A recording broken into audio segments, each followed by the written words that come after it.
आचार्य जी, अक्षय तृतीया कब है? अक्षय तृतीया 19 अप्रैल को है। 19 अप्रैल दिन रविवार को।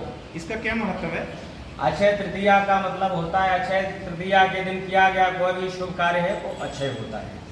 और इसमें हमें क्या करना चाहिए? गुड, बहुत अच्छा आपने प्रश्न पूछा है। इसके विषय में आपको बताता हूँ। अक्षय तृतीया जो होती है ये विशेष तिथि होती है, साल में एक बार ही अक्षय तृतीया आती है।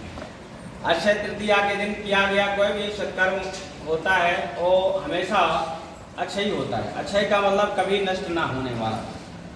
जो कोई भी पुण्य कर्म है या पाप कर्म है, इस तिथि को हम कोई भी कार्य का रूप देते हैं वो अक्षय ही हो जाता है। अक्षय तृतीया की एक विशेषता है, अक्षय तृतीया के दिन श्री बांके बिहारी लाल ठाकुर जी के और श्री राधा रानी जी के दर्शन भी होते हैं। और अक्षय तृतीया के दिन ही भगवान परशुराम जी का, भगवान श्री हरि नारायण जी का जो अवतार हैं उनका प्राकट्य दिवस भी है, उनका जन्म दिवस भी है।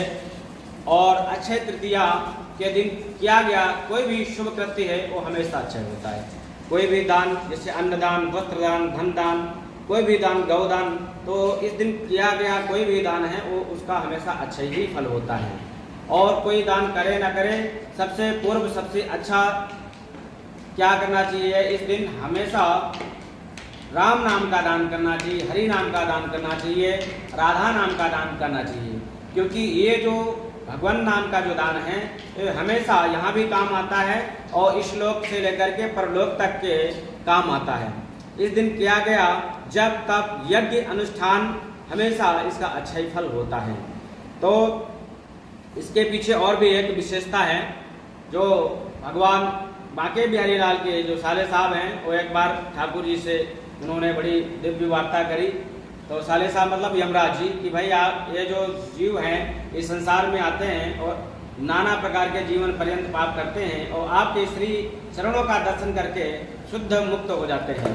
तो प्रभु ये जो नर्क का जो कारोबार है हमारा वो फीका पड़ रहा है।